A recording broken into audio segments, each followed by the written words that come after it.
Buddhist influences in Philippine society. In the minds of the Filipinos, the Buddhist presence in the Philippines is synonymous to charity works, especially during times of great calamities and disasters.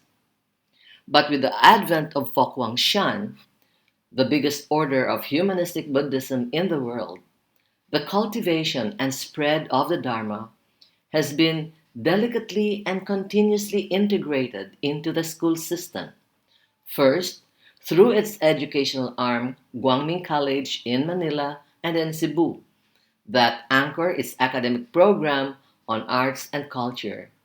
And second, through the Department of Education's endorsement of its signature program, The Three Acts of Goodness, acronymed as TAG, to deepen the values education of the public school system. The number of schools that adopted TAG has been steadily growing over the years. With the recent formation of the Center for Humanistic Buddhism in the Philippines, Fok Guangxian sets its sights even higher in the cultivation of mindfulness practice and the introduction and adoption of contemplative pedagogy for Filipino educators to improve the learning process while continuously deepening the value formation of Filipino youth and children. The training in contemplative pedagogy integrates mindfulness practice as well as the propagation of Dharma through storytelling like the Buddhi tales translated in Filipino. This serves as curricular innovation for more effective learning and character formation. At this point, you might want to ask, why contemplative pedagogy? And the answer is not hard to find. In this world we're living now, characterized by volatility, uncertainty, complexity, and ambiguity, or what is known as VUCA world, people are in crucial need of balance, safety, and stability, from fake news all the way to social, political, economic, and environmental threats. In terms of learning, there is a need to develop supportive pedagogical initiatives as antidote to the global rise in mental health issues among children and young adults, those who comprise our learning population. Contemplative pedagogy is designed to quiet and shift the habitual chatter of the mind to enable a capacity for deepened awareness, concentration, and insight. Introducing mindfulness practice to the learning environment promotes mind body connection that has been proven to reduce stress, improve focus and attention, and promote overall health and well being. This is the tree of contemplative practices where we can choose activities from its various elements to introduce into the classroom.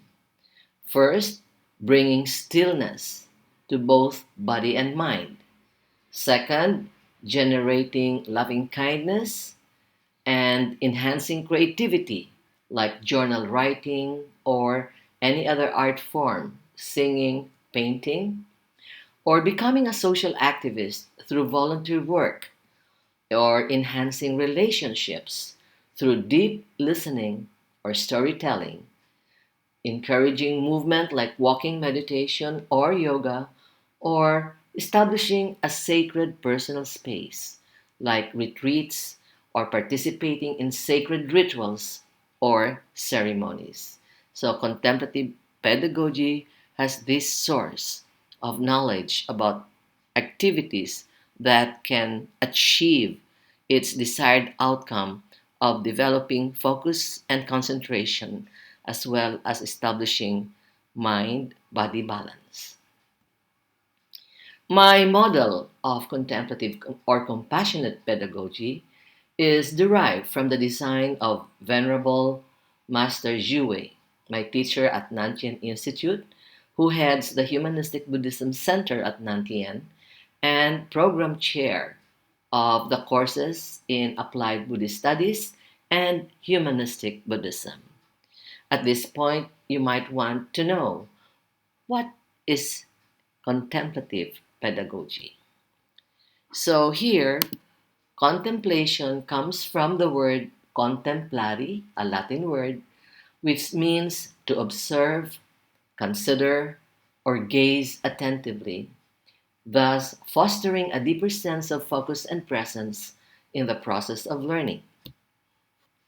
Inviting the contemplative simply includes the natural human capacity for knowing through silence, looking inward, pondering deeply, beholding, witnessing the contents of our consciousness, and so forth.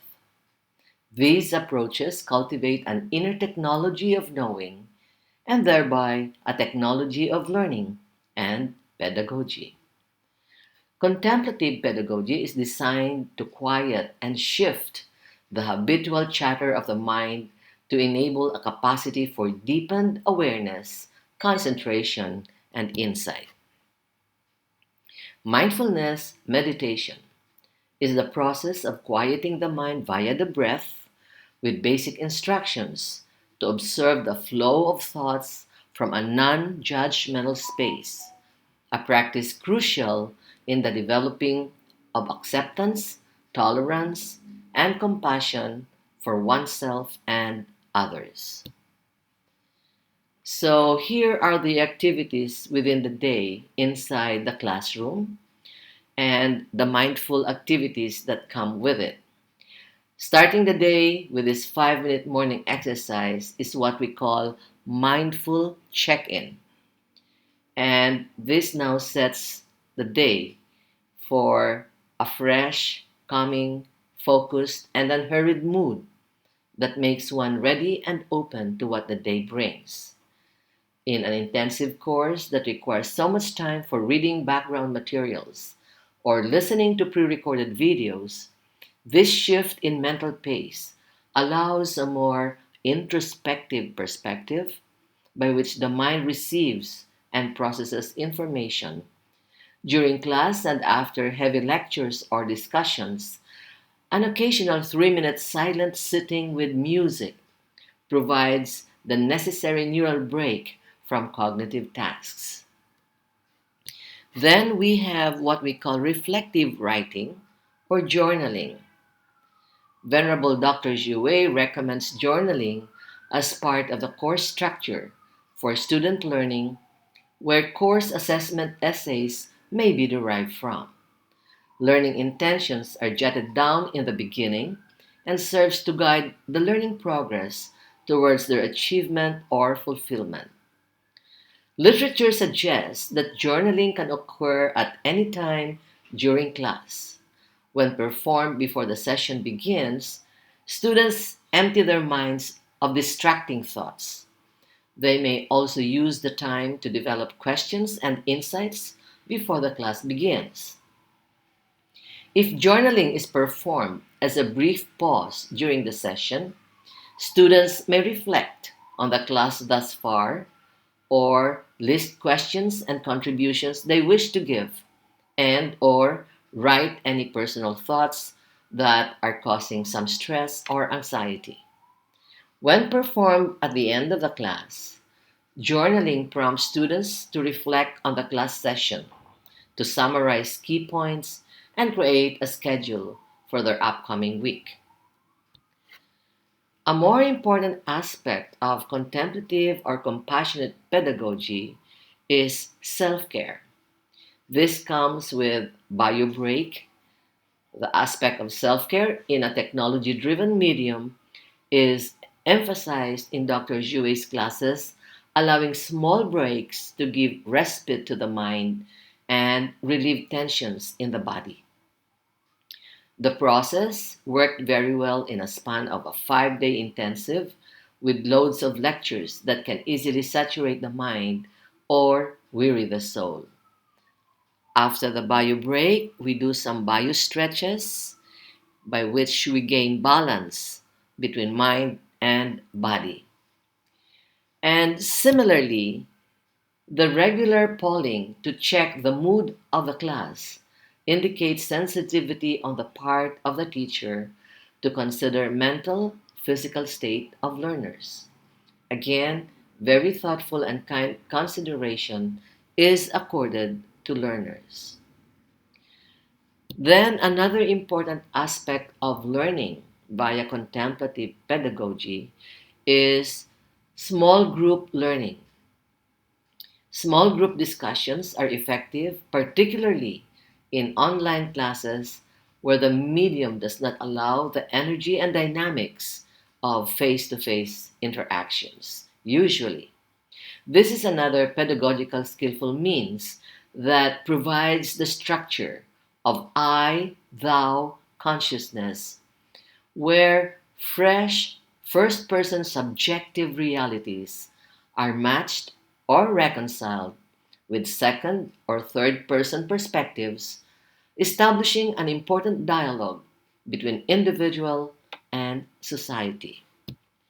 In this aspect, contemplative education not only promotes greater individual consciousness, but serves as anchor for collective consciousness and social transformation.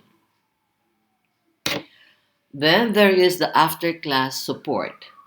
Through technology, after class discussions may be carried on through a chat box where points can be clarified or expounded, while the question cards invite concerns that beg for closures or resolutions. The day ends with what we call the mindful checkout. At the end of the day, mindful checkout provides closure with generosity and gratefulness that nurtures soft and gentle hearts.